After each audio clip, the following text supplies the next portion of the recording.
میرے دوستو، محسن انسانیت کا یہ ہمارے اوپر بہت بڑا احسان ہے کہ فقہا کی رہنمائی میں اللہ رب العزت نے ہمیں زندگی گزارنے کا پابند بنا دیا ہے۔ شاہ عبدالعزیز محدث دہلوی رحمہ اللہ تفسیر عزیزی سورۃ ملک آیت نمبر 10 کے تحت تفسیر میں لکھتے ہیں کہ جہنمی جہنم میں جا کے رو رہے ہوں گے اور وہ روتے ہوئے کہیں گے وَقَالُوا لَوْ كُنَّا نَسْمَعُ أَوْ نَعْقِلُ مَا كُنَّا فِي أَصْحَابِ السَّعِيرِ کہ اللہ اگر ہم نے 2 کام کر لیے ہوتے تو آج جہنمی نہ ہوتے۔ جہنمیوں سے پوچھا جائے گا وہ 2 کام کون سے ہیں؟ قرآن کریم سورۃ ملک آیت نمبر 10 29 پارے کا پہلا صفحہ پہلا رکوع بتاتا ہے، جہنمی کہیں گے نسمع او نعقل، یا شریعت کے ماہر بنتے یا ماہر کی بات کو تسلیم کر۔ صحیح بخاری جلد نمبر 1 کتاب الجنائز باب لا تلیت ولا دریت، اس کے تحت امام کرمانی رحمہ اللہ القواقب الدراری جسے شرح کرمانی کہتے ہیں اس میں لکھتے ہیں کہ جہنمی جہنم میں تو روئیں گے لیکن یہ رونا ان کا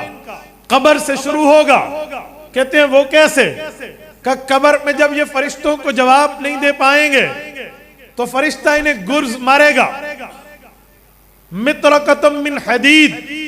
حضرت برا کی روایت لوہے کا گرز ہوگا، آقا نے فرمایا وہ مارے گا بین عینئی، اس کے کن پٹیوں پر، اور فرشتہ اسے تانا دیتے ہوئے کہے گا لا تلیت ولا دریت، تو 2 کام کر لیتا آج جہنم تیری قبر نہ بنتی۔ Number 1 تلیتا، number 2 دریتا۔ تلیتا کا معنی تو بات کو پڑھ لیتا، دریتا کا معنی یا خود سمجھ بوجھ اختیار کرتا۔ تو حضرت عبدالعزیز محدث دہلوی رحمہ اللہ کی بات، امام کرمانی کے بعد اس حدیث پاک کو سامنے رکھ کے سورۃ ملک کی آیت کی تشریح کو رکھ کے ملائیں تو یہ نقطہ بنتا ہے اَيْ لَا عَلِمْتَ بِنَفْسِكَ بِالْإِسْتِدْلَالِ وَلَا تَلَوْتَ الْقُرْآنَ أَوِ الْمَعْنَى لَاتَّبَعْتَ الْعُلَمَاءَ بِالتَّقْلِيدِ فِي مَا يَقُولُونَ کہ 2 کام ہو سکتے تھے، یا شریعت کا ماہر بنتا جسے فقیہ کہتے ہیں، یا شریعت کے ماہر کی بات ماننے والا بنتا جسے مقلد کہتے ہیں، جس کو متبع کہتے ہیں، جس کو اعتماد کرنے والا کہتے ہیں، اعتبار کرنے والا کہتے ہیں۔ مراد یہ ہے یا تو دین کے ماہر بنو، خود سمجھ جاؤ جسے فقیہ کہتے ہیں، اگر یوں نہ بن سکو تو فقیہ پر اعتماد کرنے والے بنو جسے مقلد کہتے ہیں، متبع کہتے ہیں، فرما بردار کہتے ہیں، تابعدار کہتے ہیں۔ تو یہ 2 چیزیں تمہیں جہنم کی ہولناکی سے، یہ 2 چیزیں تمہیں جہنم کی سختی سے، یہ 2 چیزیں تمہیں دوزخ کے عذاب سے بچا لیں گی، یا تو دین کے ماہر بنتے یا ماہر پر اعتماد کرتے۔ محسن انسانیت کا ہمارے اوپر بہت بڑا احسان ہے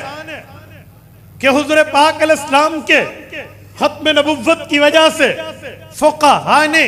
حضور پاک کی نبوت کے علوم کو اپنے سینے میں رکھ کے امت کی رہنمائی کی ہے۔ یا بندہ فقیہ بنے جہنم سے بچے گا، یا اس کی بات کو تسلیم کرے جہنم سے بچے گا۔ تبارك الذي نزل الفرقان على عبده ليكون للعالمين نذيرا